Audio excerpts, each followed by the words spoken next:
Okay,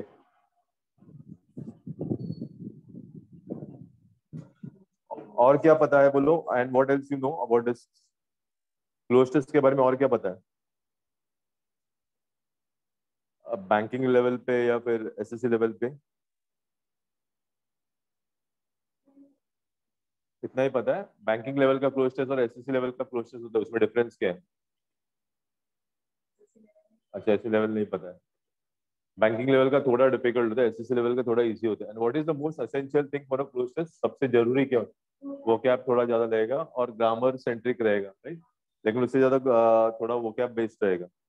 okay, अभी मैं काम, हाँ मीनिंग पता होना चाहिए, थोड़े वर्ड्स थोड़े से।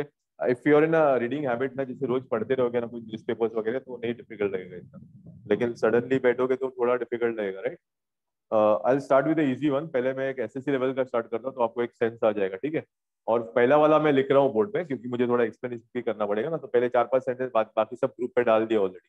तो first one you have to write, बाकी जो ग्रुप पे will discuss the same thing.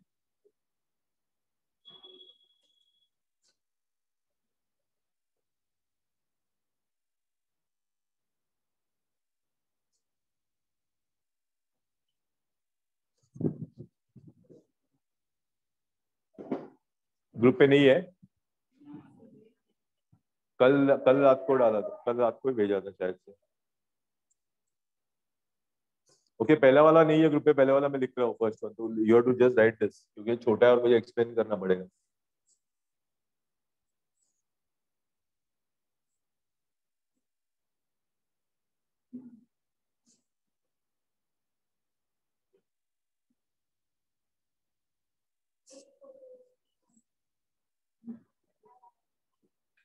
है ना ग्रुप पे?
Sir second last line drink and उसके बाद क्या है?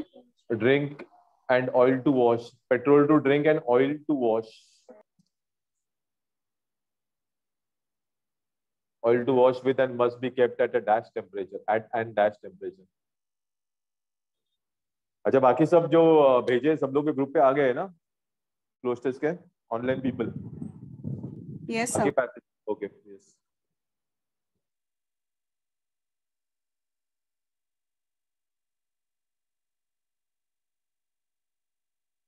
एक बार पढ़ लो, I dictate the options.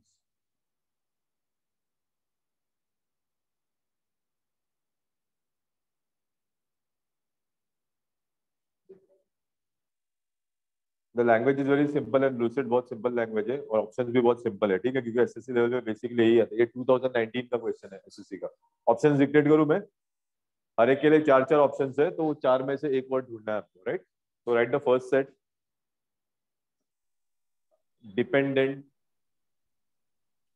Dependent,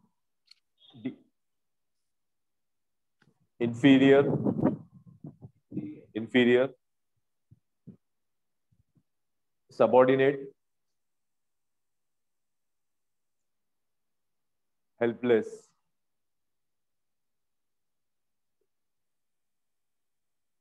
second वाला सेकंड सेट लिखो पहले। Victims, masters, victims, masters, slaves, SLAVES, administrators. कहाँ गए? वो क्यों ऐसे मुंह पकाए? श्वेता गुप्ता, आपका माइक शायद से चालू है, प्लीज म्यूट योरसेल्फ। तो प्लीज रिपीट करो। ओके, एक मिनट। Victims, masters, slaves, administrators. Answer बोल रहे? Okay, wait, let me complete the set ना पहले। थर्ड, थर्ड वाला लिखो, into,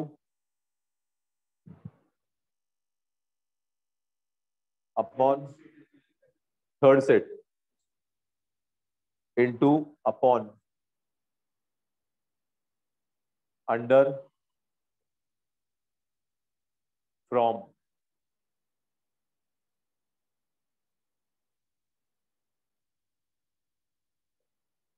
fourth set, gave, GAVE, give, given, gave, give, given, and gives, GIVES. The last set, optimist, optimist, OPTIMIST, outdated,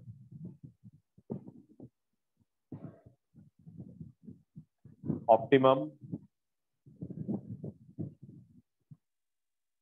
optional।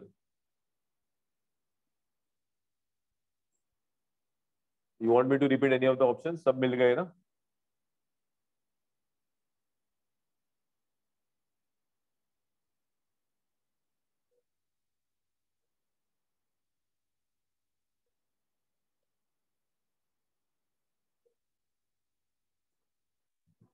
Done? All five? Just underline those words. Pencil रहेगा तो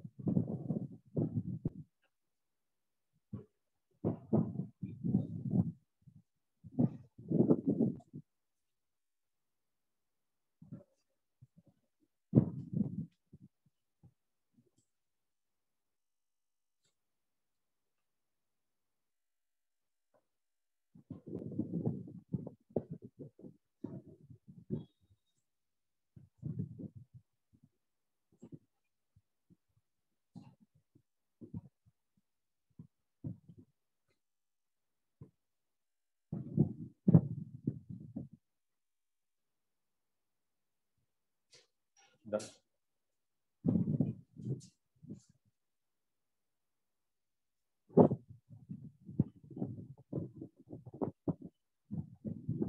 ये तो गलत।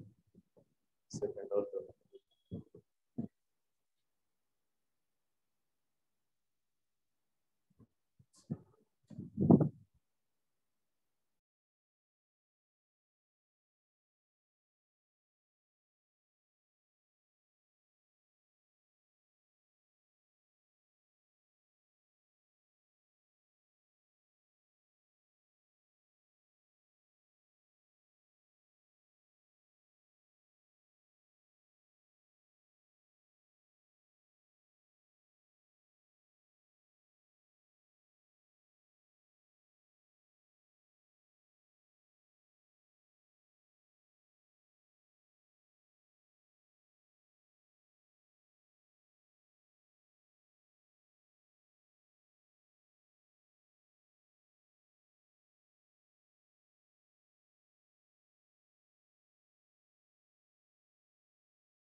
You have got the same answers.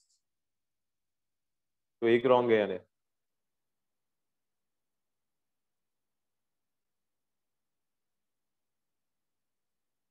Okay पहले ये बताओ मुझे how is the language? Language कैसा है इसका? बहुत सिंपल सा है ना? It's not so difficult. और ऑप्शन में जो वर्ड्स दिए they are also quite simple, right? थोड़ा बेसिक नॉलेज रहेगा तो भी हम लोग ये कर सकते हैं। लाइक ये किसके बारे में है पहले बताओ? मशीन्स और मैन का रिलेशन के बारे में, right? What does the first sentence read? Machines were made to be man's servant, यानी मशीन को क्यों बनाया गया था? इंसानों की सेवा करने के लिए, राइट? उसके बाद उन्होंने क्या वर्ड यूज किया देखो? येट। येट कभी यूज करते हैं हम लोग? कॉन्ट्राडिक्शन के लिए। येट और बट जैसे वर्ड्स कभी यूज करते हैं? When there is contradiction, like इधर लिखूं मैं, he is rich but lazy, right ना? He is rich but lazy, उसका मतलब क्या हो गया? हाँ, एक पॉजिटिव क्वालिटी हो गया, एक नेगेटिव क्वालिटी। तो येट और बट जैसे नॉर्मली हम लोग कॉन्ट्राडिक्शन के लिए यूज करते हैं। समझ में आया? यानी एक पॉजिटिव आइडिया रहेगा, एक नेगेटिव आइडिया रहेगा। तो इधर येट आ गया तो अभी मुझे कुछ कॉन्ट्राडिक्शन लेना पड़ेगा आगे, राइट? यानी मैंने आगे जो बोला है उसके अपोजिट कुछ आगे बोलना पड़ेगा। पहले वाला तो सही है, machines were made to be man servant yet man has grown, so इधर ये तो सब लोग का सही आया था, डिपेंडेंट। यानी एक्चुअली क्या होना चाहिए था? मैन का सर्वेंट बनना चाहिए था, लेकिन येट यूज किया। येट का मतलब क्या? बिल्कुल अपोजिट। तो क्या हो गया यानी अभी? तो क्या हो गया? अपोजिट। मशीन को क्यों बनाया गया था? इंसानों का सर्वेंट बनने के लिए, लेकिन अभी क्या हुआ है? अभी इंसान उसका सर्वेंट, येट आ गया ना, तो लेकिन इंसान उसका सर्वेंट बन गया। अगर इंसान उसका सर्वेंट बन गया तो मशीन क्या बन गया? उसका बॉस। यानी बॉस के लिए कौन सा वर्ड है सेकंड सेट में? so dependent that they have in a fair way to become his masters ना. slaves क्यों डाला है सब लोगों ने, समझ में आया ना. इसमें बोला गया है कि मशीन्स को इसलिए बनाया गया था कि वो इंसानों की सेवा करेगा. बाद में इधर येट आ गया, येट यानी लेकिन. लेकिन आज एक ऐसा समय आया, कैसा समय आया कि इंसान उसका नौकर बन गया, उल्टा हो गया ना. That means machines have become his boss या machines have become his masters. समझ में आया. तो येट के वजह से इधर मुझे कॉन्ट्राडिक्शन डालना पड़ेगा कुछ. क्लियर है ये.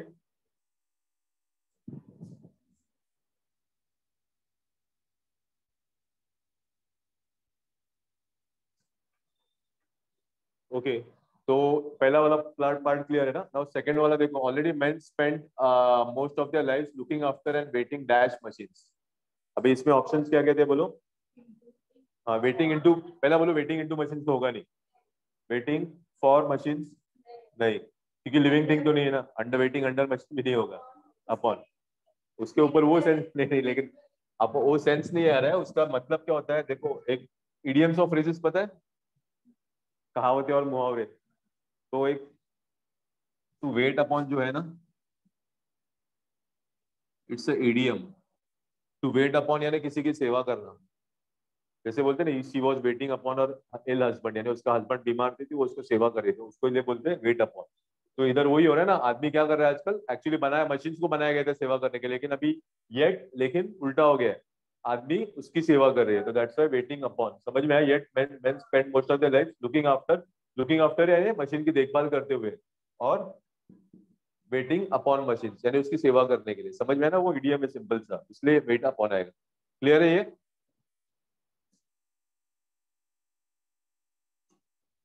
This three are clear. Machines are stern bosses. Stern का मतलब, तुम लोगों ने काम किया है एनीबॉडी पार्ट टाइम वगैरह, कुछ एक्सपीरियंस है वर्क का, तो बॉस के बारे में कुछ भी पता नहीं. स्टर्न यानी स्ट्रिक्ट. स्टर्न का मतलब क्या होता है, स्ट्रिक्ट. तो machines are stern bosses. Machines are very stern bosses. They must be fed with coal and petrol. अच्छा, इसमें भी थोड़ा सा ग्रामर लगेगा. इधर लिखो भाई. एंड का क्या स्पेशल फीचर है. एंड जो है ना कंजंक्शन, राइट. बट भी कंजंक्शन है, एंड भी कंजंक्शन. दोनों क्या काम करते हैं, सेंटेंस ज्वाइन करने का. लेकिन बट का काम अलग है, एंड का काम अलग है. बट क्या करता है, अभी हमने डिस्कस किया था. और एंड क्या करेगा, हमेशा सिमिलर आइडियाज. समझ में. लाइक मैं ये लिख सकता हूँ,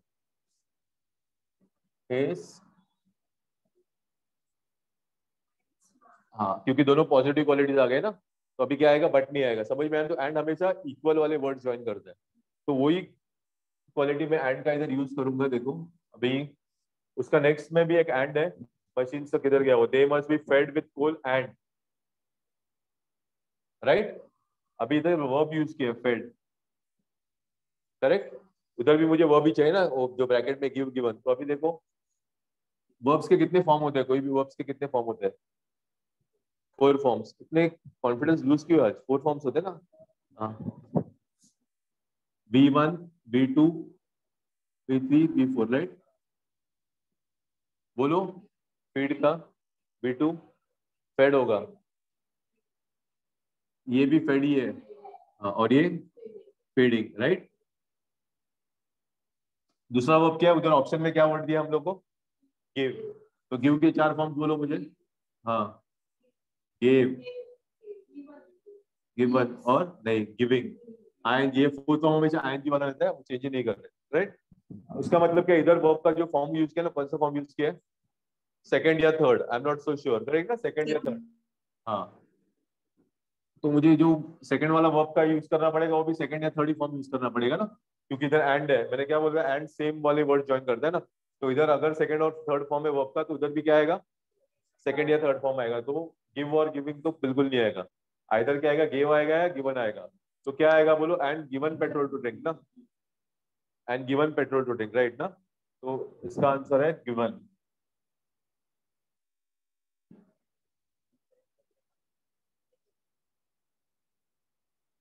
this is clear.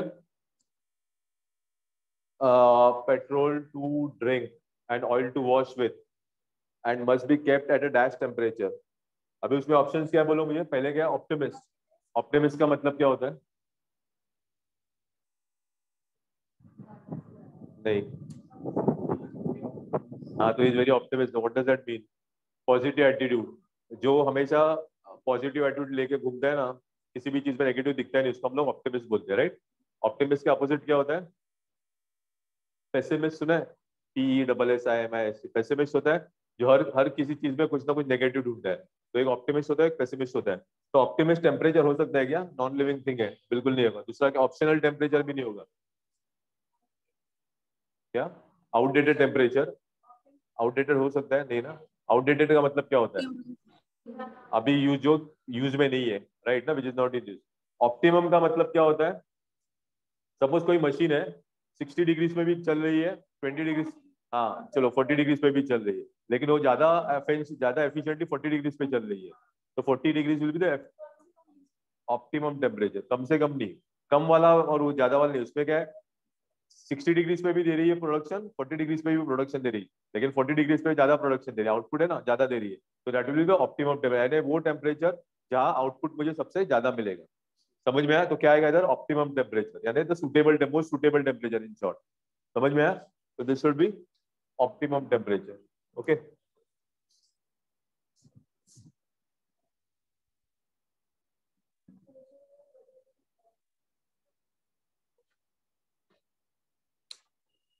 Clear? Difficult नहीं था ना इतना भी, डिफिकल्ट था नहीं ना?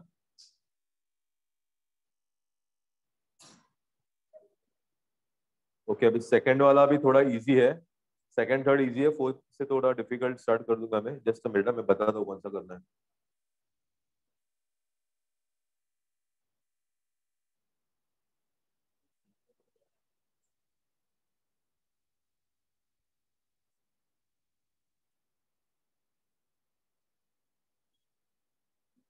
ओजोन लेयर वाला है, देखो वो लेयर ऑफ ओजोन, हाँ वो जरा पढ़ लो, मैं I will discuss that now. Okay, options नहीं उसमें, ऑप्शंस में दूंगा, पहले एक बार पढ़ लो।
Sir, you are on mute. Okay, sorry. Okay, what I was telling is that क्या हुआ बोलो बोलो बोलो तो वापस बोल दूंगा मैं, that is not a man. अच्छा ये अर्थ है, अगर व्हाट आई वाज टेलिंग कि अगर अर्थ के बारे में, ओजोन लेयर के बारे में थोड़ा बेसिक नॉलेज रहेगा ना, तो we can crack this. Like ये अर्थ है, इसके सराउंडिंग ओजोन लेयर है, राइट? तो ओजोन लेयर क्या करता है, जो सन के रेज है ना, सन के सूर्य के किरणें वो आने से अंदर मना प्रिवेंट करता है, तो इसकी वजह से हमारा अर्थ प्रोटेक्टेड है। अच्छा मैंने ओजोन का कुछ फॉर्मूला है, मैंने बोला था कुछ फॉर्मूला, साइंस से कुछ लेना देना नहीं है, O3 करके फॉर्मूला आता है ओजोन का, ठीक है? तो लेकिन फॉरगेट दैट ऑल थिंग्स, ये बेसिक समझ में आया ना? ओजोन लेयर का काम क्या है? अर्थ को प्रोटेक्ट करना। किससे प्रोटेक्ट करना? सन के हार्मफुल अल्ट्रावायलेट रेस से। तो ये भी अगर इतना बेसिक नॉलेज भी मुझे रहेगा ना, तो ये बहुत इजी हो जाएगा, ठीक है? अभी हाँ बोलो।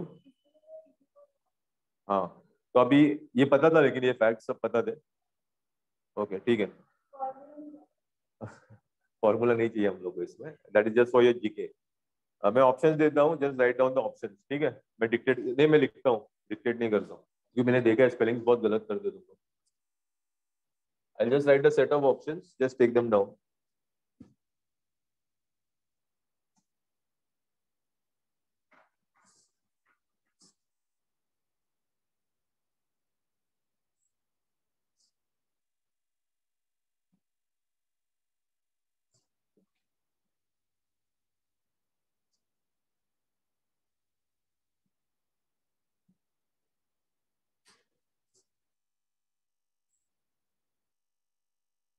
अच्छा दो जो अटेंडिंग ऑनलाइन, पता है ना कौन सा कर रहे हैं पैसेज? ओजोन का ग्रुप पे है, जस्ट मिल गया ना सब लोगों को? Yes, sir. Okay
how many blanks are there in all?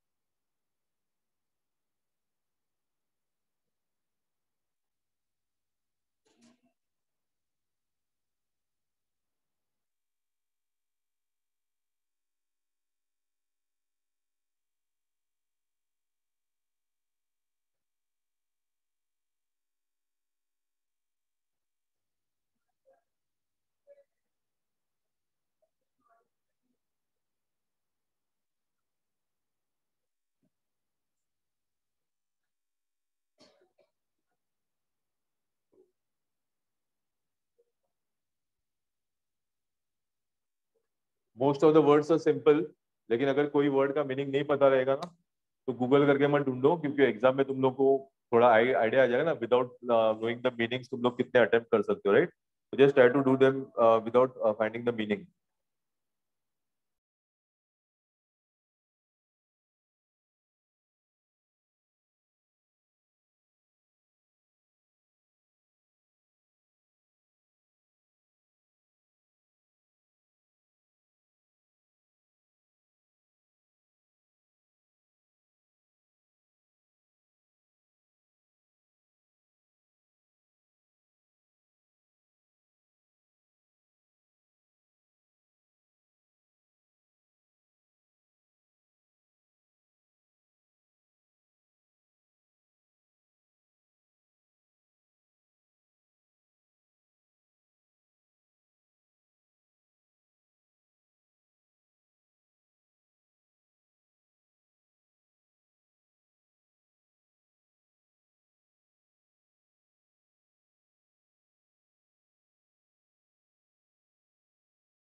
Sir option F में सेकेंड वाला क्या है रिडक्शन के बाद?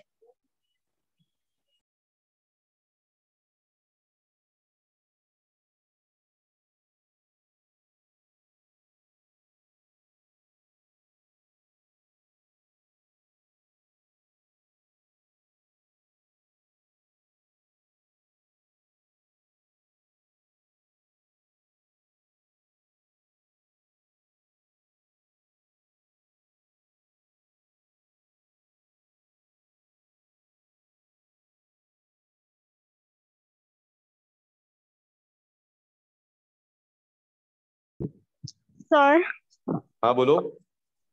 एक्चुअली घाटकोपर ग्रुप में वो क्वेश्चन नहीं आया है।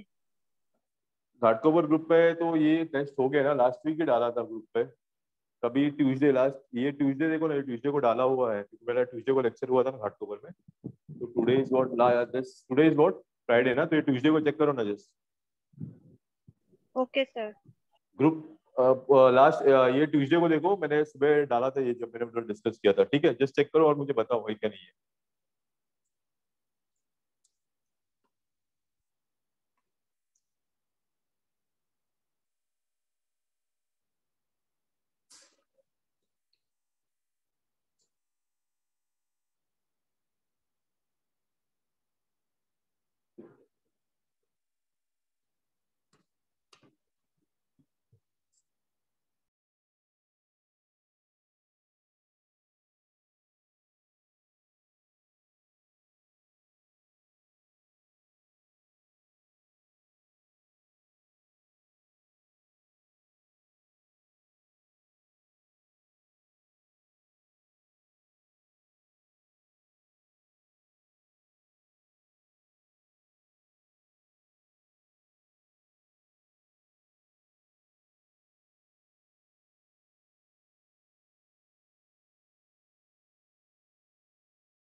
मैं आके देखता हूँ उधर, बोल दूंगा you are done with all. इसमें से कोई डिफिकल्ट वर्ड पहले करो, चलो। हाँ, फैसिनेशन इज वेरी इजी। क्या है fascination? To be fascinated by something. I was fascinated by, to like something, या लाइक बहुत कुछ बहुत अच्छा। तेरा पर्सनल ओपिनियन दे रहे हैं।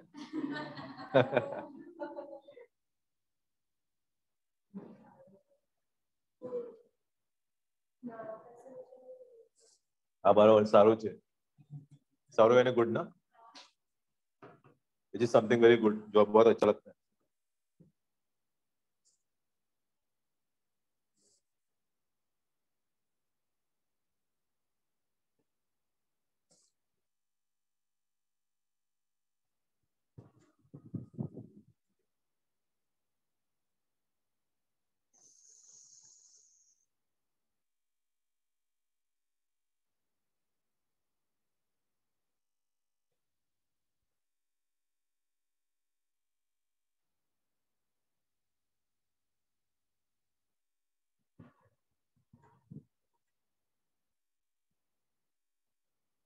How much you have finished? कितने आंसर्स हो गए? 3।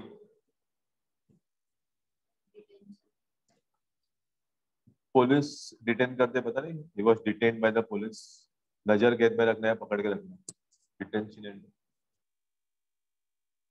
अच्छा बोल दो चलो अभी, since you asking the meanings, meanings पूछ लो। और दूसरा टॉपिक आधे नहीं, मीनिंग सब समझे? इसका मतलब सॉरी, नहीं मुझे मीनिंग्स पहले बोलो, आंसर से पूछ रहा हूँ। पहले मीनिंग सब समझे वर्ड्स के? एंसुइंग का मतलब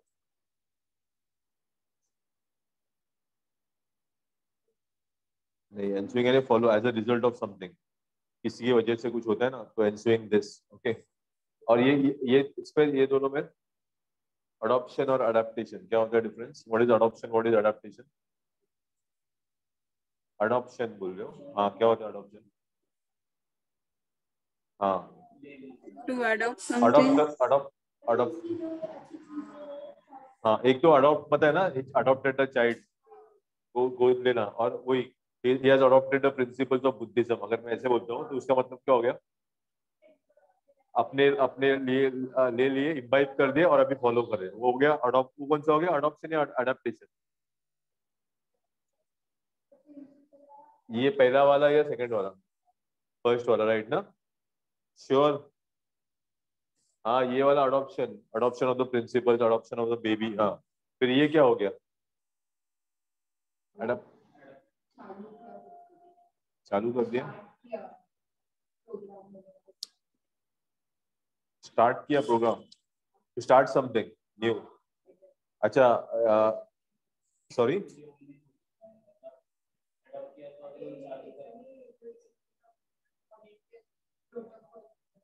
ओके ओके, हाँ हाँ, अच्छा हाँ, वो सेंस में है, लेकिन अडॉप्टेशन का मतलब, मैं सिंपल एग्जांपल देता हूँ। फ्रॉग, पता है फ्रॉग क्या स्पेशलिटी होती है उसकी, फ्रॉग की? जंप करता है, ओके, और उसके, हाँ, बारिश आने के बाद बाहर आते हैं, टंग बड़ी रहते हैं। It can survive both on land and water, पता है ना? पानी पे भी रहता है, और लाइक वो जब जमीन पे रहता है वो नॉस्ट्रिल से ब्रीथ करता है, हमारे जैसा। पानी पे रहता है तो स्किन से ब्रीथ करता है, स्किन से ब्रीथ करता है। That means what, it can survive on land as well as water, यानी वो अपने आप को सराउंडिंग माहौल को एडजस्ट करता है ना, that is called as adaptation. Adaptation यानी एडजस्टिंग टू द सराउंडिंग्स, समझ में आया? और अडॉप्शन यानी अपना लेना, कुछ प्रिंसिपल अभी बोले थे। हाँ, कौन सा आएगा, अडॉप्शन आएगा, अडेप्टेशन आएगा? First one. ओके, ठीक है, चलो डिस्कस करते हैं। The layer of ozone helps dash the harmful ultraviolet rays, prevent. अभी हम लोगों ने डिस्कस किया ना, ओजोन लेयर का काम ही वो है, क्या करता है वो, सन रेज को अंदर आने नहीं देता है, आने नहीं देता है यानी प्रिवेंट करता है, राइट ना? हाँ, so the layer of ozone helps prevent the harmful ultraviolet rays away from entering the Earth's atmosphere. Ozone layer depletion, depletion का मतलब ozone layer depletion over the years। Depletion का मतलब कम होना, डिप्लीट यानी कम होना, रिड्यूस होते जा रहे हैं सालों साल। पॉल्यूशन बढ़ रहा है ना इंसानों की तरफ से, तो पॉल्यूशन की वजह से ओजोन का लेयर क्या हो रहा है, कम हो रहा है। ओके, तो अच्छा, ozone layer depletion over the years has dash, depletion का मतलब हाँ, resulted in ozone hole formation. Ozone बताया था ना, वो सर्कल है ओजोन का, उसका गैस कम होते जा रहा है, तो क्या होगा, it has resulted in ozone, उधर एक होल फॉर्म हो चुका है। रिजल्टेड, सेकंड वाला फिर, resulted in ozone hole formation through which harmful radiations can now enter the atmosphere। यानी उधर एक होल फॉर्म हो गया जिसकी वजह से क्या हो रहा है, हार्मफुल रेडिएशंस अर्थ के एटमॉस्फेयर तक पहुंच रहे हैं। Ozone layer depletion has many dash effects including cancer. क्यों नेगेटिव, क्यों? कैंसर की बात की, उसके आगे वाला वर्ड ही कैंसर है ना, तो कैंसर इफेक्ट यानी पॉजिटिव इफेक्ट तो रहेगा ही नहीं है। यूटिलिटी यानी यूज, इसमें सबसे नेगेटिव इफेक्ट ही सूट होता है ना, क्योंकि कैंसर की बात हो रही है, तो ओजोन लेयर की वजह से ये नेगेटिव इफेक्ट हो रहा है। कौन सा? People are have started suffering from cancer. These wavelengths can harm plants and animals and also cause skin cancer, sunburn and cataracts। तो खाली कैंसर नहीं हो रहा है, बाकी ये सब डिजीज भी हो रहा है। What are cataracts? हाँ,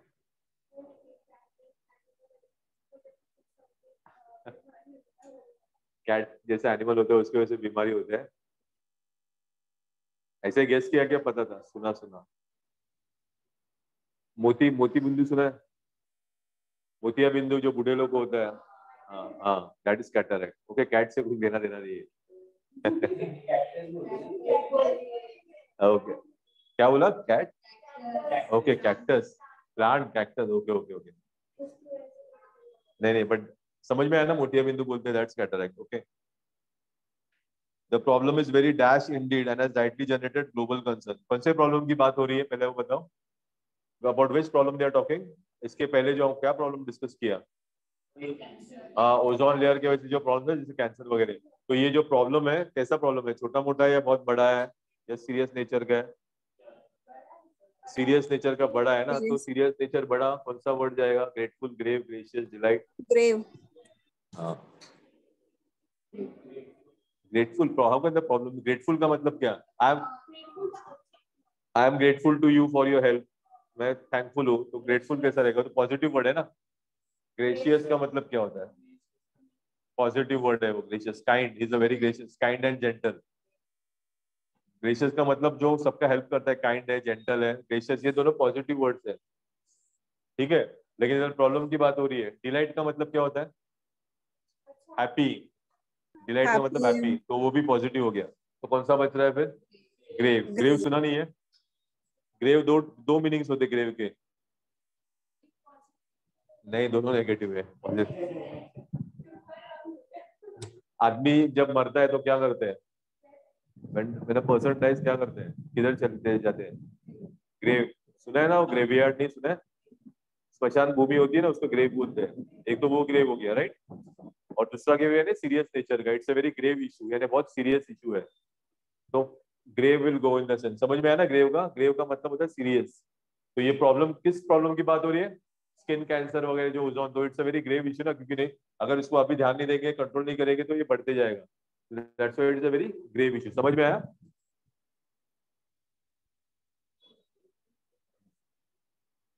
This concern led to the dash of the Montreal Protocol in the year 1987. नहीं, पहला मॉन्ट्रियल प्रोटोकॉल क्या है वो बताओ मुझे before telling the answer. Montreal क्या है?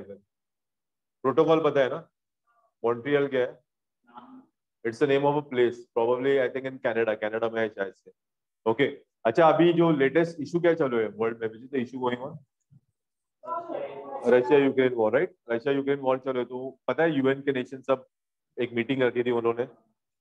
क्यों रखते हैं? क्राइसिस सॉल्व करने के लिए ना. तो वो मीटिंग रखने के बाद they will come out with agenda, agreement कुछ होगा जो सब देश अपना लेंगे. यानी सपोज क्या, रशिया को बॉयकॉट करना है, तो सब लोग ये पास करेंगे and they will start boycotting Russia. तो ये क्या होता है नॉर्मली, जब भी क्राइसिस होता है ना, तो heads of the powerful nations meet somewhere and they decide upon something, और वो बाद में वो फॉलो करते हैं. तो ये भी वही कॉन्सेप्ट है. लाइक ओजोन लेयर का इशू बहुत ग्रेव है ना, तो सब नेशंस के जो हेड थे ना, वो किधर मिले? They met at a place called Montreal. और उधर they decided upon some issues. और वो इश्यूज क्या करने पड़ेंगे अभी? Things, not issues. एग्रीमेंट बना है उन्होंने. और वो एग्रीमेंट क्या करना पड़ेगा अभी? सब नेशंस को फॉलो करना पड़ेगा, यानी अडॉप्ट करना पड़ेगा. अडॉप्ट द प्रिंसिपल, समझ? Adoption of the Montreal protocol. Montreal कुछ नहीं है, प्लेस का नाम है. ओके.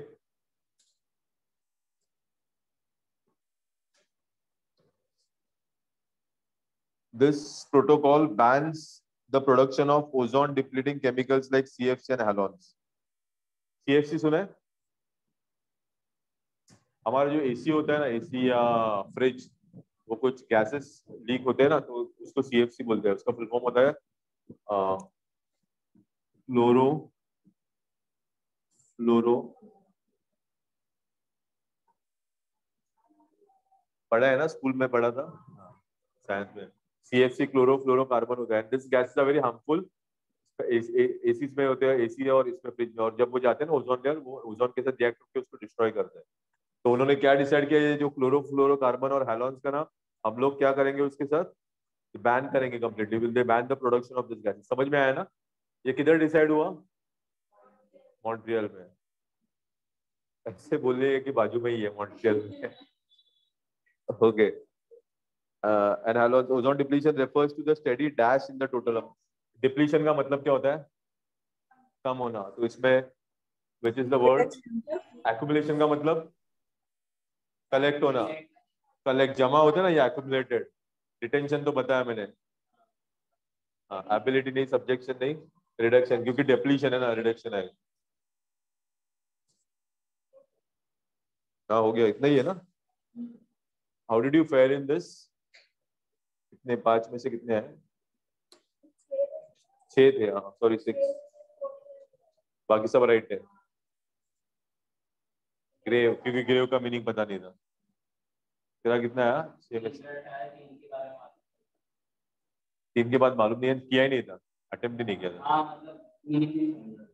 अभी समझ में? अभी डाउट्स, एनी डाउट्स? तो ये थोड़ा बेसिक लेवल का ही था. ओके. अभी भी और एक दूंगा, वो भी थोड़ा बेसिक लेवल का ही दूंगा. Just give me a minute. कौन सा करना है बताता हूँ.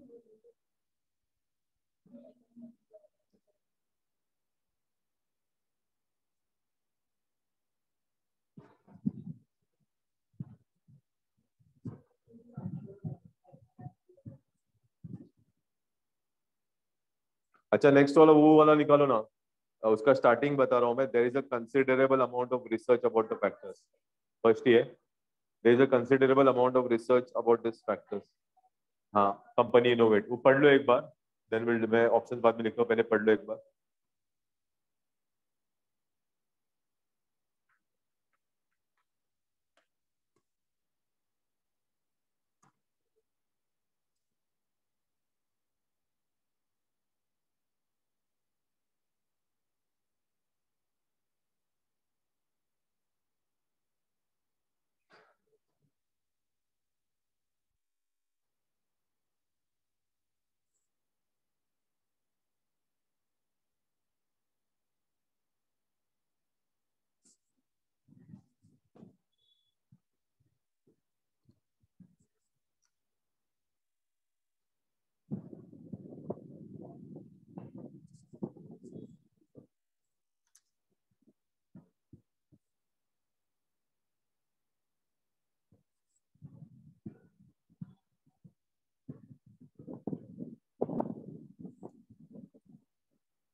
There are 10 blanks, I think, right?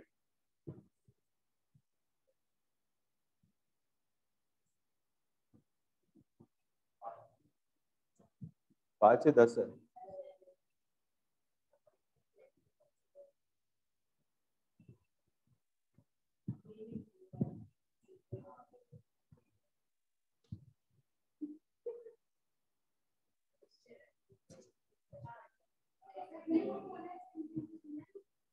There is a considerable amount of research, वो वाला.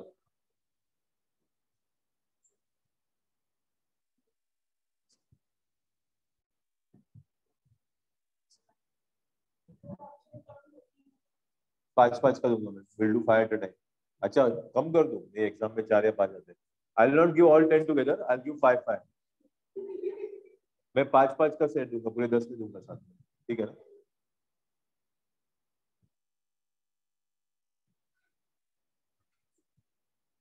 हो गया पढ़ के? Wait, is reading. So let's start.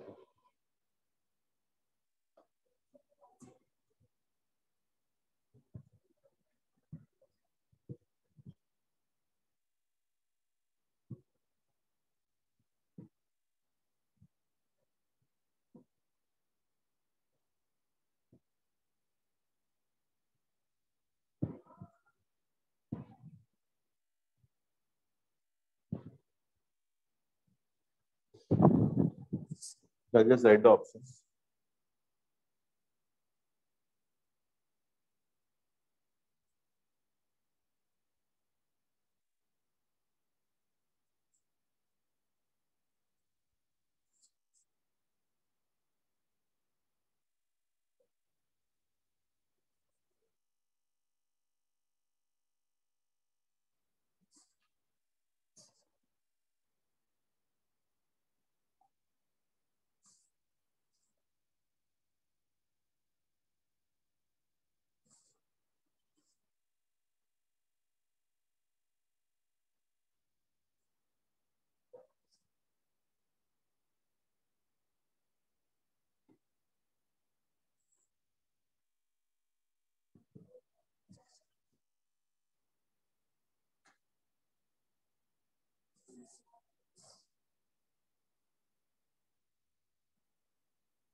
चलो 4 ही लिख दे, मैंने 4 करेंगे। That is first fourth.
मैं बताता हूँ, पहले आंसर डालो ना, देन विल डिस्कस। ठीक बोला है। I tell all the meanings. पहले ट्राई विदाउट मीनिंग करके, अगर मीनिंग नहीं पता रहेगा तो हाउ कैन वी सॉल्व, वो भी देखेंगे। Okay.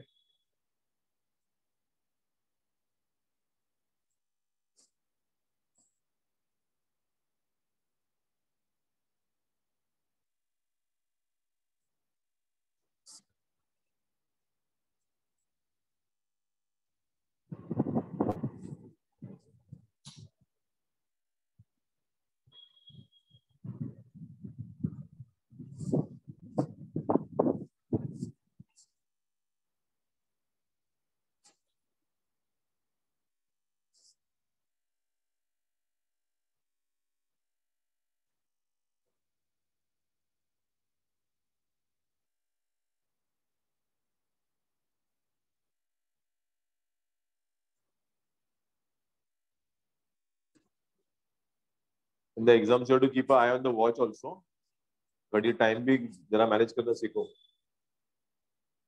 Because you have to complete in that particular time limit ना।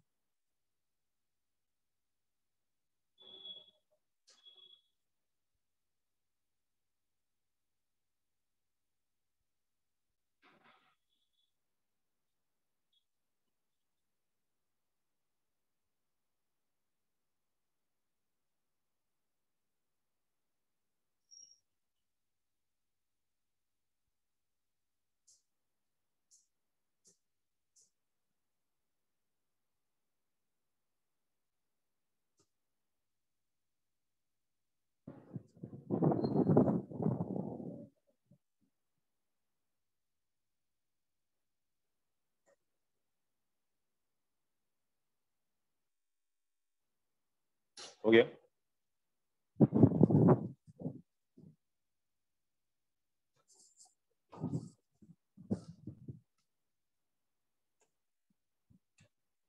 नहीं,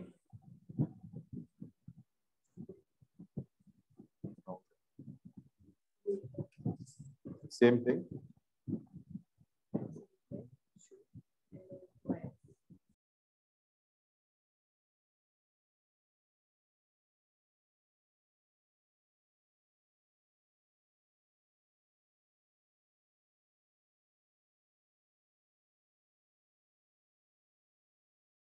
We'll discuss the meanings. Then अगर शायद से मैं मीनिंग डिस्कस करता हूँ, थोड़ा सा एक आइडिया देता हूँ किस बारे में पैसेजेस, शायद से. अच्छा, स्टिमुलाई पूछा ना. सपोज कोई मुझे पिंच करता है, राइट? तो क्या करूंगा मैं?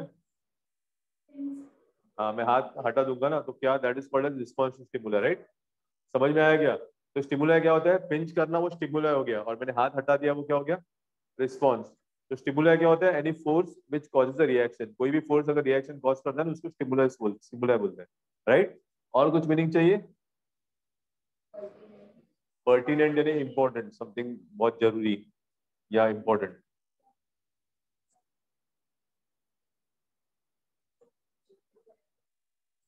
ऑब्जेक्टिव. ऑब्जेक्टिव का मतलब, अच्छा ऑब्जेक्टिव आ सकता है क्या? पहला मीनिंग्स पूछो. इन्फरेंस का मतलब पता है? हाँ, बहुत इम्पोर्टेंट नहीं. अब प्रैक्टिकल किया स्कूल डेज में, जर्नल रहता था पता है स्कूल का. एम लिखते थे, एपेरेटस लिखते थे. एम, एपेरेटस, प्रोसीजर, लास्ट में इन्फरेंस या कंक्लूजन. इन्फरेंस का मतलब कंक्लूजन. ओके. और कुछ चाहिए पैसेज में से? वर्ड्स पर्टिनेंट, जरूरी, बहुत बहुत important. Any other word which you need? बाद में विल डिस्कस द पैसेज. पहले मीनिंग्स देखो, कुछ नहीं समझे तो. और कुछ वर्ड्स का मीनिंग?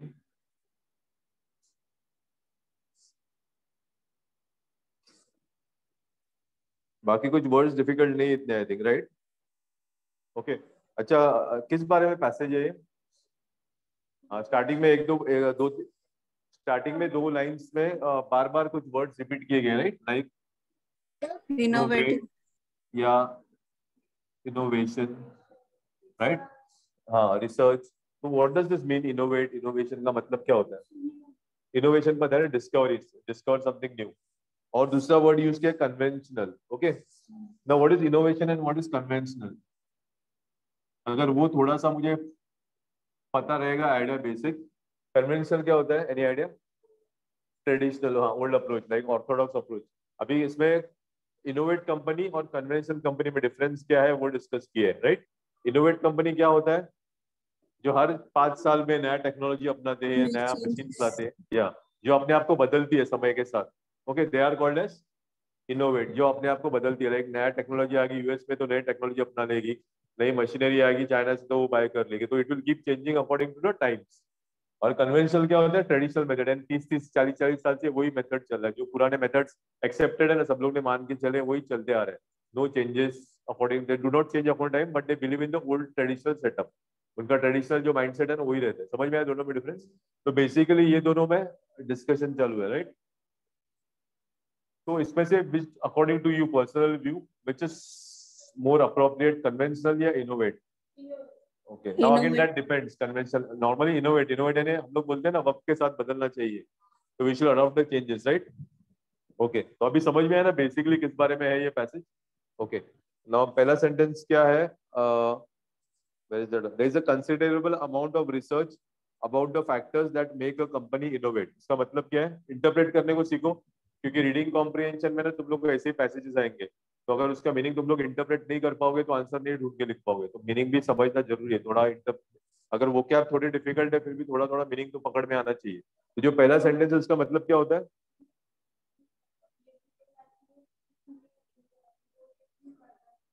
ओके. अभी रिसर्च किस बारे में चल रहा है? कंपनी इनोवेट कभी कहलाएगी, तो उसके ऊपर रिसर्च चल रही है. क्या क्या फैक्टर्स वो करेगी तो वो इनोवेट बनेगी, उसके ऊपर बहुत सारा रिसर्च चल रहा है. समझ में आया ना? कंपनी को कन्वेंशनल बोलेंगे या इनोवेट बोलेंगे? तो अगर मुझे इनोवेट बोलना है तो उसको कौन से टेस्ट पास करने पड़ते हैं, उसके ऊपर रिसर्च चालू है. समझ में आया? So there is a considerable amount of research about the factors that make a company innovate. So is it possible to create an environment dash to innovation? Environment का मतलब बताओ मुझे. वातावरण, माहौल. तो पहला सेंटेंस में क्या बोला गया है कि अभी बहुत सारा रिसर्च चालू है. किस बात पे रिसर्च चालू है? कंपनी इनोवेट कभी, हम लोग कंपनी को इनोवेट कभी बोल सकते हैं. और आगे वो क्या सवाल पूछ रहा है, क्या हम लोग ऐसे माहौल बना सकते हैं जो इनोवेशन के लिए डैश हो? क्या एनवायरमेंट का मतलब माहौल ना, वातावरण यू सेड राइट. तो क्या हम लोग ऐसा माहौल क्रिएट कर सकते हैं जो इनोवेशन के लिए डैश हो, इनोवेशन के लिए सुटेबल हो ना? क्या हम लोग ऐसे बोलते हैं ना, क्या हम लोग ऐसे वातावरण माहौल बना सकते हैं जो इंडिया पाकिस्तान के पीस टॉक्स के लिए सुटेबल हो? तो सुटेबल का मतलब कंडीसिव, कंडीसिव का मतलब सुटेबल होता है. The temperature is conducive for the growth of this plant. Conducive का मतलब होता है सुटेबल. ओके, तो मैं वापस रिपीट करता हूँ. पहले सेंटेंस में क्या बोला गया है, उसने क्या ऑथर क्या बोल रहा है, बहुत सारा रिसर्च चालू है किस बात पे, कि कंपनी को इनोवेट कब कहा जाए. और बाद में सेकंड इसमें सेंटेंस में हम लोग को सवाल पूछ रहे हैं, क्या हम लोग ऐसा एक माहौल क्रिएट कर सकते हैं which will be suitable for innovation. यानी हर कोई कंपनी अपना अपना खुद इनोवेशन चालू कर सकती है, राइट. उसके आगे वाला थोड़ा सिंपल था. आई एम वेरी परप्लेक्स, थोड़ा कंफ्यूजन है मुझे, आप लोग को ये क्यों नहीं पकड़ में आया. अच्छा, उसके देखो वो क्वेश्चन मार्क है, देखा क्वेश्चन मार्क, इनोवेशन के आगे क्वेश्चन मार्क है, उसके आगे कुछ वर्ड यूज किया है. नहीं नहीं, पहले आंसर बोल, उसके आगे वर्ड यूज किया है. क्या वर्ड यूज किया है? दिस, दिस, दिस ना. दिस क्या है, which part of speech? Noun है, प्रोनाउन है, एडजेक्टिव है, एडवर्ब है, क्या है? प्रोनाउन है दिस ना. प्रोनाउंस किया है ना हम लोगों ने, तो this is a pronoun, right. Pronoun कभी यूज होता है, प्रोनाउन कभी यूज होता है? ये नहीं, इन जनरल, ये दिस भूल जाओ. इन जनरल हम लोग प्रोनाउन कभी यूज करते हैं और कहाँ यूज करते हैं? अच्छा ये देखो, हाँ हाँ करेक्ट.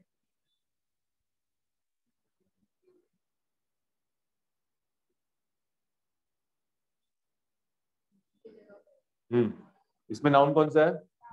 राहुल. ये मेरा नाउन है. और प्रोनाउन कौन सा है? ही.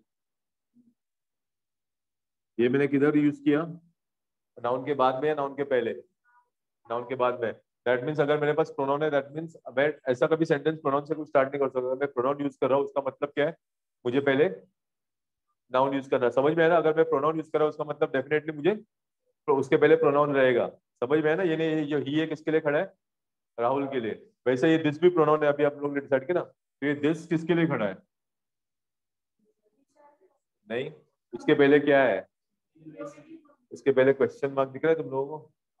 सवाल पूछ रहा है ना. वो सवाल क्या पूछ रहा है देखो, क्या हम लोग ऐसा माहौल बना सकते हैं जो इनोवेशन के लिए सुटेबल हो, राइट ना. ये क्वेश्चन पूछ रहा है ना. तो दिस क्वेश्चन ना, ये सवाल पर्टिनेंट है क्या नहीं, यानी सवाल इंपॉर्टेंट है क्या नहीं. वो ये जो दिस है ना, ये इसके जो पहले जो क्वेश्चन पूछा है ना उसको रेफर कर रहा है. इसके पहले क्वेश्चन है ना, तो ये दिस किसके लिए यूज किया है? वो सवाल के लिए, क्वेश्चन मार्क के लिए. समझ में आया ना?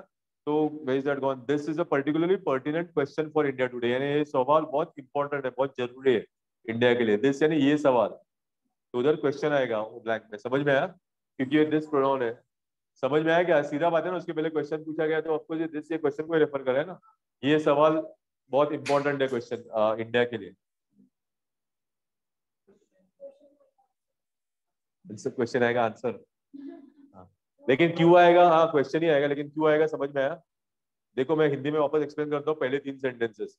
पहला क्या बोला गया है कि कंपनी इनोवेट कभी वो कहलाएगी उसके ऊपर बहुत सारा रिसर्च चालू है, ये बोला गया है. और बाद में वो सवाल पूछ रहा है. क्या सवाल पूछ रहा है? क्या सवाल पूछ रहा है हम लोग को ऑथर? हम लोग ऐसा माहौल बना सकते हैं क्या? कैसा माहौल? इनोवेशन के लिए जो सुटेबल हो. और बाद में बोल रहा है ये ऐसा सवाल क्यों पूछा है, क्योंकि ये सवाल इंडिया के लिए बहुत इंपॉर्टेंट है. तो ये सवाल, दिस क्वेश्चन है ना, ये सवाल ना, तो इसलिए उधर क्या आएगा? This question. समझ में आया ये?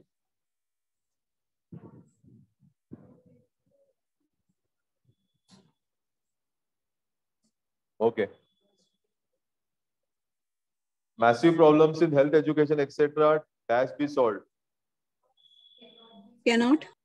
Cannot. Okay. Massive का मतलब क्या है बोलो मुझे पहले. बड़ा. हाँ. इंडिया के सामने आज के डेट में कौन से प्रॉब्लम्स खड़े हैं according to the passage? Which problems? Health and education. Okay, now you are saying cannot. How about due to? बाकी क्या बोल रहे हैं? कैनॉट आएगा या दूसरा कुछ आएगा? क्या लग रहा है तुम लोगों को? अंदर की आवाज क्या बोल रही है? Should be. योर्स? शुड. क्या क्या ऑप्शन है? Cannot, possibly, should, never, must. क्या हो सकता है? शुड. ओके, देखो इसमें एक इंपॉर्टेंट थिंग है, थोड़ा ग्रामर मैं थोड़ा केयरफुली पढ़ूंगा ना. I mean I have to be a bit alert. उसमें एक वर्ड यूज किया, वो बहुत इंपॉर्टेंट है. मैं बता, वर्ड बहुत छोटा है लेकिन बहुत इंपॉर्टेंट है. इधर एक बट यूज किया, राइट? बट यूज किया, देखो आगे. Massive problems in health education etcetera dash be solved using a conventional approach but creative, right? तो बट के एक साइड में कौन सा वर्ड यूज किया है? लेफ्ट साइड में कौन सा वर्ड है बट के? हाँ, कन्वेंशनल अप्रोच. और वो साइड क्या है?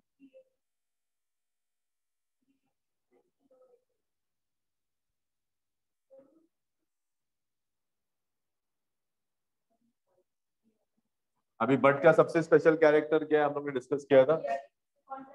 हाँ, बट हमेशा अपोजिट एडेज ज्वाइन करते हैं. एक साइड पॉजिटिव रहेगा तो एक साइड नेगेटिव रहेगा. दोनों पॉजिटिव है, दोनों नेगेटिव कभी नहीं रहते, राइट?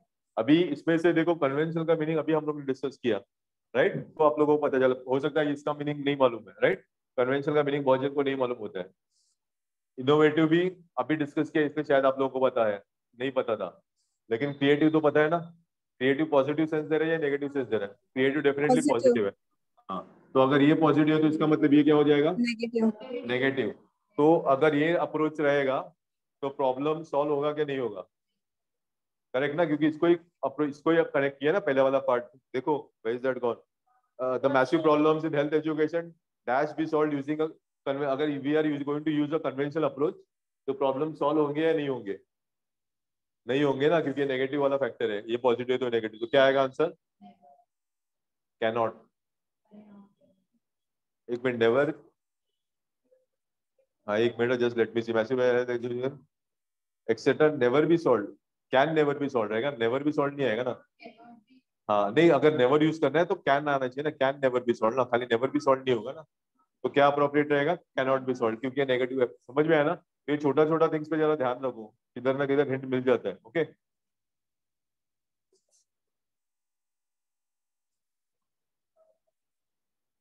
उसका सेंटेंस का मतलब क्या हो गया? अभी अभी आप लोगों ने जाना ना, थर्ड वाला सेंटेंस का मतलब क्या हो गया? अगर हमको इंडिया के बड़े बड़े प्रॉब्लम सॉल्व करने हैं हेल्थ एंड एजुकेशन, तो क्या करना पड़ेगा हम लोगों को? कन्वेंशनल मेथड छोड़ के हम लोग को क्रिएटिव एंड इनोवेटिव मेथड्स की तरफ ध्यान देना पड़ेगा. सिंपल मतलब है. समझ में आया ना? Okay, that can. अभी कौन सा वाला है? फोर्थ वाला ना. क्या आएगा बोलो? एक मिनट, where is that gone? Using a conventional approach but dash creative and innovative solve. अभी हम लोग ने क्या पढ़ा? कन्वेंशनल अप्रोच से सॉल्व नहीं होगा, तो क्या चाहिए सॉल्व करने के लिए? इनोवेटिव. क्रिएटिव एंड इनोवेटिव ना. तो उधर क्या वर्ड आएगा? चाहिए का मतलब क्या होता है? Necessary, need, apply, consider, requires. But necessary, creative and innovative solution आएगा, नीड आएगा या रिक्वायर आएगा? तो दो वर्ड्स जा रहे हैं डेफिनेटली. दो वर्ड्स कौन से जा रहे हैं उसमें? रिक्वायर्स जा रहा है और एक वर्ड जा रहा है. नीड भी जाए, नेसेसरी नहीं जाएगा ना, क्योंकि नेसेसरी वो सेंस में नहीं बैठेगा. लाइक क्या हो जाएगा sentence? Where is that gone? Cannot be solve using a conventional approach but necessary, creative and innovative solution definitely नहीं होगा ना. गलत, उसका मीनिंग चेंज होगा, राइट? तो नीड होगा या रिक्वायर होगा? सोचो. रिक्वायर. रिक्वायर्स. अगर मैं बोलूं गलत है वापस तो क्यों? लेकिन रीजन के साथ बोलो. अच्छा, रिक्वायर्स हो सकता है या नीड, दोनों में से एक ही होगा डेफिनेटली. तो रिक्वायर्स गलत है तो नीड आएगा, आपको कॉमन सेंस है. लेकिन क्यों? क्यों? रीजन, ग्रामेटिकल रीजन उसमें छुपा है, देखो. हाँ, इसके पहले पूरा 2 घंटे का लेक्चर किया हम लोगों ने, कुछ फायदा नहीं हुआ.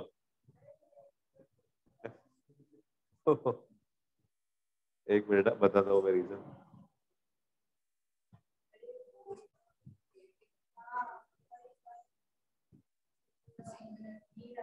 हाँ, आगे देखो क्या लिखा है? डैश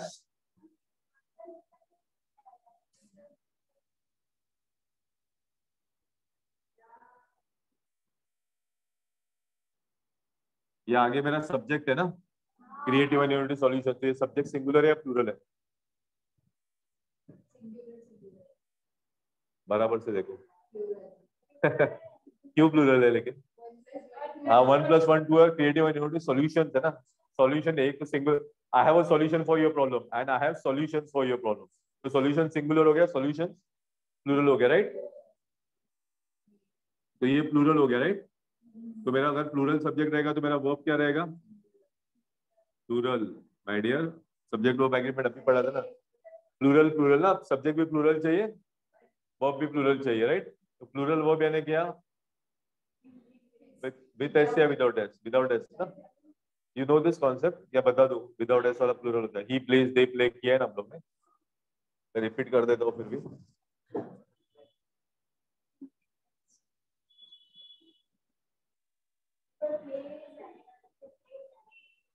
फायदा क्या है लेकिन? ये इधर तक ही करेक्ट आते हैं, उसके आगे करेक्ट नहीं हो रहा है। ही के साथ प्लेज आएगा, राइट ना, सिंगुलर है ना, हाँ। तो विद एस वाला वर्ब सिंगुलर होता है और विदाउट एस वाला वर्ब प्लूरल होता है, राइट ना? तो इधर देखो, इधर ये प्लूरल है, तो इसके साथ मुझे प्लूरल वर्ब लगेगा ना, प्लूरल वर्ब यानी विदाउट एस या विद प्लूरल। अभी तो और कंफ्यूज मत करो इसको, प्लूरल वर्ब यानी विद एस या विदाउट एस? Without S. तो विदाउट एस कौन सा है, ये या ये? नीड ना, ये तो विद एस है ना, that's why they need creative and, समझ में आया ना? सब्जेक्ट वर्ब एग्रीमेंट का सिंपल सा एग्जांपल था ये।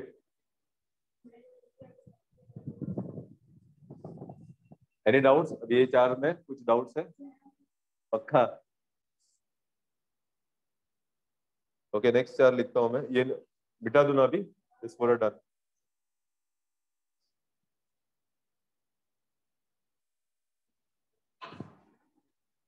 अच्छा 10 है ना, 3 3 करते हैं।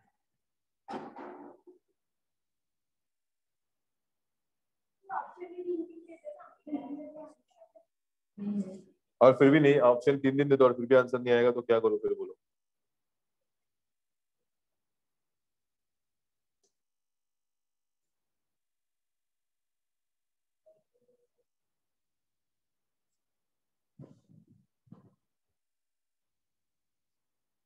दिस द फिफ्थ वन ना?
I'll just write 3, 5, 6, 7.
अच्छा चलो आप ऑप्शंस बता दो, बाद में मीनिंग्स बताता हूँ मैं, बाद में देखो कुछ चेंज करना है नहीं। फर्स्ट वाला क्या लिखा है? Growth, all of you. Second one leverage, leverage okay. Third one, third one में कंफ्यूजन है, ऑकर्स ओके। ऑकर्स या फिर दूसरा कौन सा फिर? हाँ अच्छा मीनिंग बता देते चलो। अच्छा फर्स्ट में क्या केओस, केओस पता है? केओस खिचड़ी अच्छा करेक्ट है, कॉन्सेप्ट करेक्ट है, मीनिंग गलत है, लेकिन खिचड़ी हो जाना करेक्ट। कंफ्यूजन, जैसे स्कूल में क्लास में टीचर नहीं है तो बच्चे लोग क्या करते हैं, पूरा क्लास उठा लेते हैं ना, तो that is chaos, state of confusion okay. Sir पे उठा लेते हैं, सर पे। लेवरेज का मतलब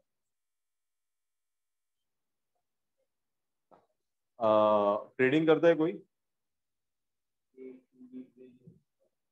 हाँ यू आर इनटू ट्रेडिंग ना, लेवरेज बताया रहेगा ना लेवरेज।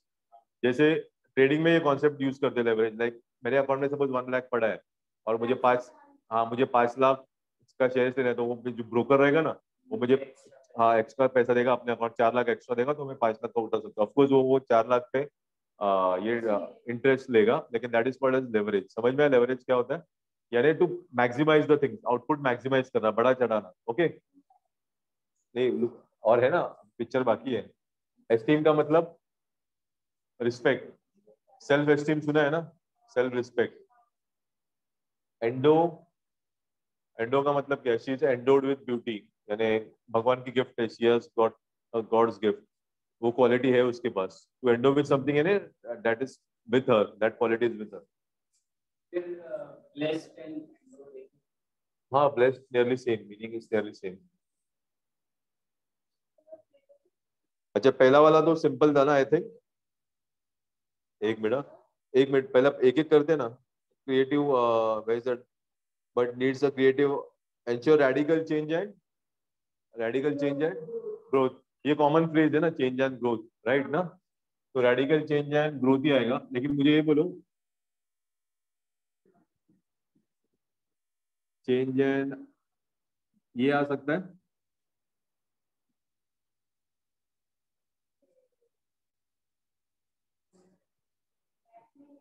बैठ नहीं रहे, बैठे तो हो, क्यों बैठ नहीं रहे? हाँ करेक्ट है, नहीं बैठ रहे, लेकिन रीजन, ग्रामेटिकल रीजन चाहिए मुझे वापस, क्योंकि वो एस वाला अभी तो लेक्चर में डिस्कस किया हम लोगों ने। एंड राइट, एंड क्या करता है? वो छोड़ो, बाकी सिमिलर, हाँ सिमिलर वर्ड ज्वाइन करेगा ना, Two तो इसलिए positive ये ones. सिंगुलर, हाँ ये सिंगुलर और या पॉजिटिव, दोनों पॉजिटिव या दोनों नेगेटिव राइट। तो ये नहीं होगा, एक सिंगुलर और एक प्लूरल नहीं होगा ना, चेंज सिंगुलर हो गया, ये एडवांटेजेस प्लूरल हो गया, तो ये डेफिनेटली इसलिए एडवांटेज है। हाँ लेकिन वैसे भी अगर आप पढ़ते हो ना चेंज एंड, अगर चेंज आएगा, बदलाव आएगा तो ही कंपनी ग्रो करेगी ना। If it will change itself, तो चेंज एंड ग्रोथ ओके। तो ये थोड़ा लॉजिक वाला क्वेश्चन था okay. Next one, several factor in India dash, ये तो सिंपल है, बहुत सिंपल है। मैच देखते हो आईपीएल का? मैच देखते हैं ना, जैसा मैं भी नहीं देखता, लेकिन जो अभी सपोज रन रेट कम रहेगा, विकेट्स गिरे रहेंगे, तो क्या बोलते हैं? The match is in India favour, सुना है? इंडिया के फेवर में मैच है। क्यों फेवर में मैच है? क्योंकि विकेट भी ज्यादा गिर चुके हैं, रन भी बहुत ज्यादा चाहिए, तो क्या बोलते हैं नॉर्मली हम लोग? The match is in India, सुना है ना ये फ्रेज? तो इधर भी सब फैक्टर्स इंडिया के, इधर क्या पॉइंट बोला गया है देखो, there are several factors in India's favour right ना, बहुत सारे फैक्टर्स है जो इंडिया के लिए काम कर रहे हैं, तो इंडिया फेवर ओके। फेवर में होना है ना, उसके साइड में होना, बहुत सारे फैक्टर्स है जो इंडिया के साइड में है।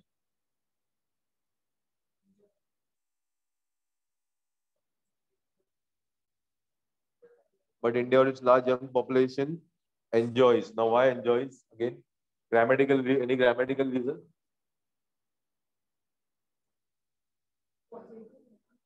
Okay.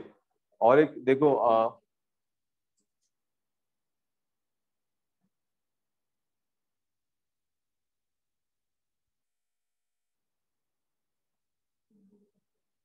इधर क्या आएगा? अभी हम लोग ने किया था R. Atul and Rahul, S या आर? आर ना। और अगर यही मैं सेंटेंस ऐसे लिखता हूं,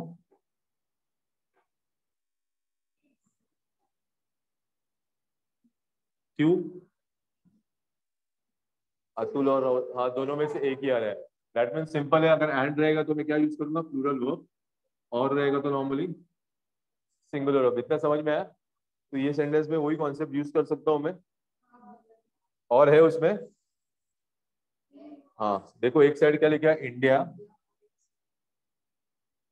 और इट्स लार्ज पॉपुलेशन, राइट, यही स्ट्रक्चर है ना। तो इधर और आ गया, और आ गया यानी क्या, इसका मतलब क्या होगा, मेरा वर्ब आएगा वो क्या रहेगा, सिंगुलर वर्ब रहेगा ना, राइट। सिंगुलर वर्ब कैसे पहचानते हैं, हम लोग ने बहुत बार किया है अभी अभी। सिंगुलर वर्ब कैसे पहचानते हैं? हाँ तो moral of the story, with S, with S ना। तो इसमें विथ एस वाले कौन सा है, एंजॉयज और ऑफर्स। तो इधर कौन सा वर्ड जाएगा, there are several factors in India's favor, few countries have the rich diversity that India or its large young population enjoys ना, करेक्ट ना। आपका प्रीवियस ऑफर्स तो बिल्कुल नहीं आएगा, समझ में बाकी क्यों नहीं आएंगे एंडो वगैरह, क्योंकि मुझे इधर सिंगुलर वर्ब चाहिए, और मेरा सिंगुलर वर्ब यही है, ये फिट नहीं हो रहा है, सेंस में नहीं जा रहा है। चीज एंडोर्ड ब्लेस्ड या उसकी क्वालिटी दे, प्रिवेल यानी टू बी प्रेजेंट, या कॉमन सेंस प्रिवेल्स में, कॉमन सेंस प्रिवेल्स हाँ है, या फिर that is more important than anything other, anything any other thing.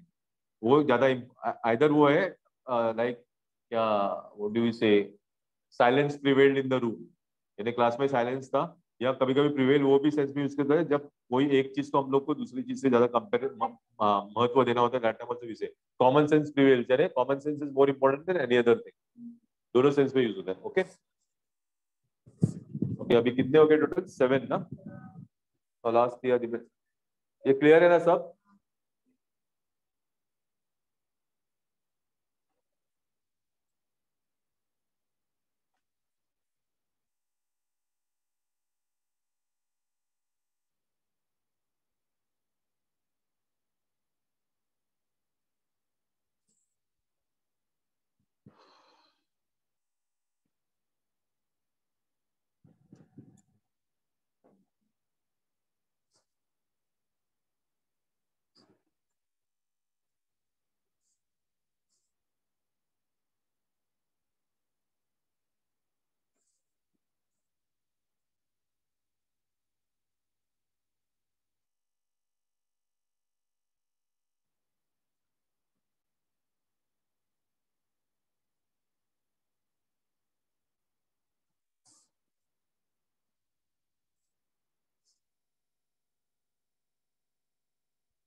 चलो लास्ट 3 सेट्स।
नहीं, you have seen water pond, pond तालाब में पानी देखा है और नदी में पानी देखा है, दोनों तो में क्या स्क्रीन डिफरेंस? थोड़ा जूम इन करो ना सर। ओके, एक minute.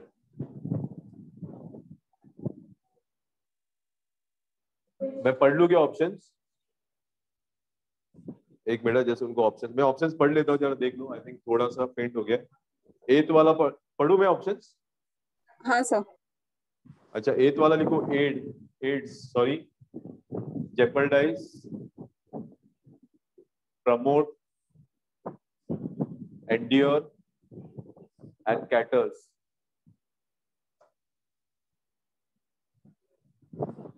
Okay, okay sir. Ninth वाला भी चाहिए? You want me to read you the ninth ninth one वाले का also? थर्ड वन क्या है सर? Stagnant, STAGNANT.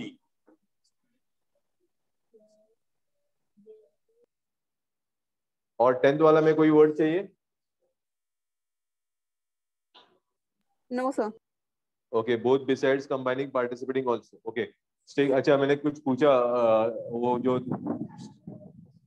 हाँ, स्टिल वाटर है रिवर में, तो स्टिल वाटर होता है, उसको बोलते हैं stagnant, which is not flowing. Okay, stagnant यानी जो बहता नहीं है, जो एक जगह पे ठहरा हुआ। हाँ, stop water. You are done with the answers?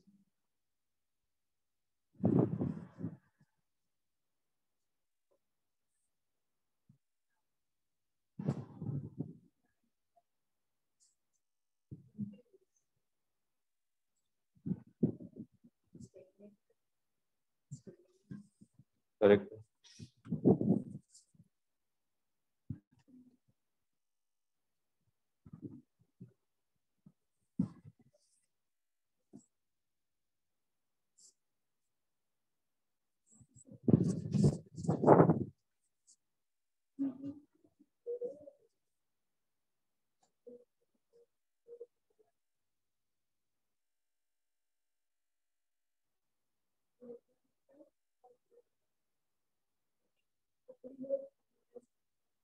अच्छा, will discuss this eighth one है ना पहला।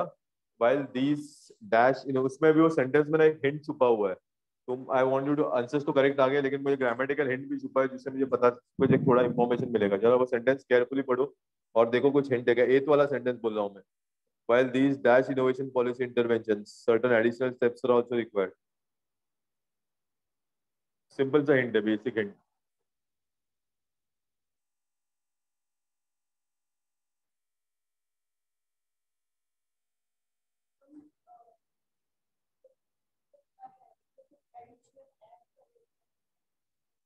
मीनिंग बोल रहे हो? मीनिंग नहीं, ग्रामेटिकल एक हिंट छुपा हुआ है, मैं बोल रहा हूँ। छोटा सा ग्रामर का थिंग छुपा हुआ है, जो आपको मदद कर सकता है इसका आंसर फाइंड करने के लिए। खाली एथ वाला सेंटेंस में बोल रहा हूँ, while these dash innovation policy interventions, certain additional steps are also required.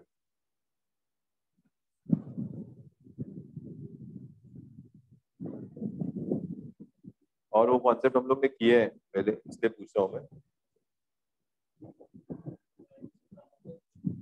क्यों? लेकिन देखो, जो ब्रैकेट है ना,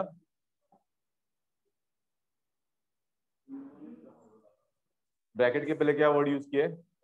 दिस, फार और नियर वाला। और कुछ डिफरेंस? अच्छा, ये दिस,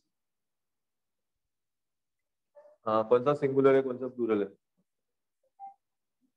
ऊपर वाला प्लूरल है ना, ये प्लूरल वाला है, राइट? और ये तो वापस तुम्हारा सब्जेक्ट वर्ब वाला आ गया कॉन्सेप्ट। अगर ये मेरा सब्जेक्ट प्लूरल है तो वर्ब भी उसके बाद प्लूरल लगेगा ना। समझ में आया क्या? ये छोटे छोटे थिंग्स पकड़ने को सीखो। वो ब्रैकेट के पहले डीज लिखा है ना, वो तुम लोग के लिए हिंट है। तो दैट मीन्स इधर जो मेरा वर्ब आएगा वो कौन सा आएगा? प्लूरल ही आएगा, राइट? प्लूरल वर्ब कौन सा होता है? प्लूरल वर्ब कौन सा होता है? Without S. तो विदाउट एस वाला वर्ड पहले ढूंढूंगा मैं। ये दोनों तो कट हो जाएंगे, राइट? अभी मीनिंग्स पता है? जेपर्डाइज का मतलब क्या होता है? मुश्किल में डालना। To put in a difficult, किसी को मुश्किल में डाल देना। Okay, to put in a difficult situation. Endure,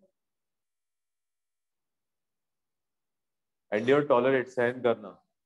सहन शक्ति होती है ना, एंड्योर एंड टॉलरेट करना। केटर्स नहीं, मीनिंग क्या है लेकिन? कैटरिंग सुना है? कैटरिंग का मतलब क्या होता है? खाना क्या करते हैं? सर्व करते हैं ना। तो केटर यानी सर्व करना। Like they cater to the poor, यानी पुअर की सेवा करते हैं। केटर समझ में आया ना? केटर यानी सर्व। तो ऐसे वो बराबर बोला, ऐसे तो नहीं आएगा डेफिनेटली। तो कौन सा आएगा इसमें से? प्रमोट ना, प्रमोद, प्रमोद बोला। While these promote innovation policy intervention, certain additional steps are also required. यानी ये सब है ना फैक्टर्स, वो ये इनोवेशन के लिए प्रमोशन दे रहे हैं, लेकिन उसके बाद हमको और कुछ फैक्टर्स की जरूरत है। समझ में आया? This include dash investment in research and development. अगर मुझे इनोवेशन लाना है, इनोवेशन के बारे में पैसेज है ना, मुझे बदलाव लाना है, मुझे कुछ नया लाना है, तो क्या इन्वेस्टमेंट क्या करना पड़ेगा? इंक्रीज करना पड़ेगा ना। इंक्रीज है, लेकिन इंक्रीजिंगली तो है, इंक्रीजिंगली हो सकता है क्या उधर? क्यों? रीजन वापस ग्रामर का रीजन, ग्रामेटिकल यानी रीजन क्यों नहीं हो सकता है इंक्रीजिंगली? अच्छा, उसके नहीं, आगे वर्ड क्या है? ब्रैकेट के आगे वर्ड क्या है? आगे वर्ड क्या है? इन्वेस्टमेंट है, राइट? हाँ, पीछे नहीं पूछा, आगे इन्वेस्टमेंट है ना। इन्वेस्टमेंट क्या है? आई मीन वर्ब है, नाउन है, what part of speech? Noun है। इन्वेस्टमेंट इज अ नाउन ना। तेरा कॉलेज हाँ, नाउन रहेगा तो क्या आना चाहिए? देखो, he is a smart boy, इसमें नाउन कौन सा है? गर्ल लिखो।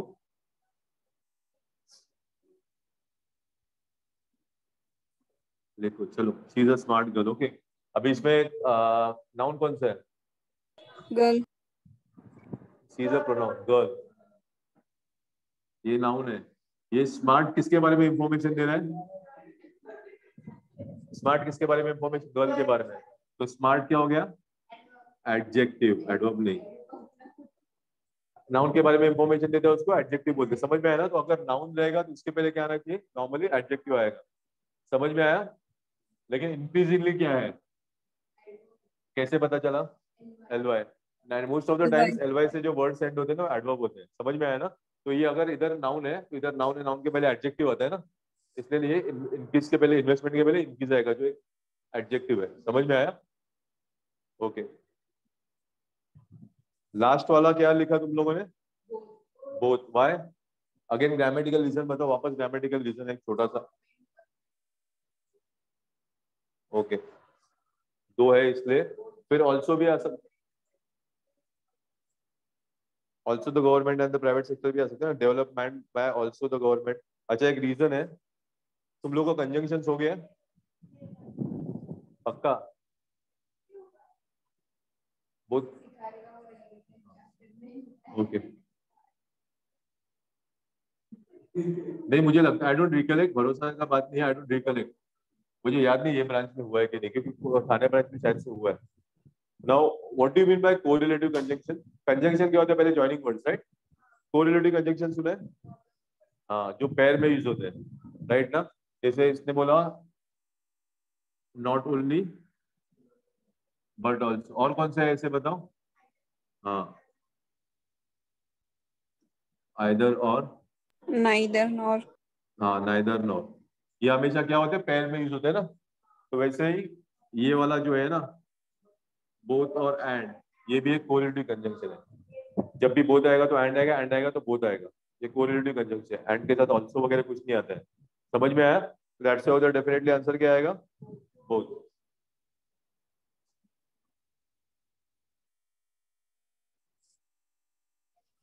अभी ये 10, अभी फ्रैंकली बोलो, how was this language and ये कैसा था? प्रोसेस क्या? मॉडरेट था। How about you? अब पहले पार्ट डिफिकल्ट, लास्ट के पार्ट इजी थे क्योंकि ऑप्शन थोड़े सिंपल थे और ग्रामर ज्यादा इन्वॉल्व था, राइट ना? हाँ, तो ये तो ठीक है। बैंकिंग लेवल पे थोड़ा, आई मीन अगले लेक्चर में लूंगा तो थोड़ा सा मैं लेवल थोड़ा सा बढ़ाऊंगा, तो थोड़ा तब आपको समझ में आएगा कि you will be requiring your vocab. Tell me your scores before packing up. कितना 10 में से बोलो, लास्ट टेस्ट वाला कितना है करेक्ट? तुम लोग खुद ने किया तभी। Okay, now out of 10 I'm asking 7. Okay, good. If you're above 6 और 7 के ऊपर है तो 6। अब भी लास्ट के 10 का बात कर रहा हूँ मैं। 6 to 7 ठीक है। ओके चलो ठीक है, we'll continue the next lecture with the next test. Okay, online people, I'll be ending the lecture. Thanks for attending. Thank you, sir. Bye, sir. Yeah, bye.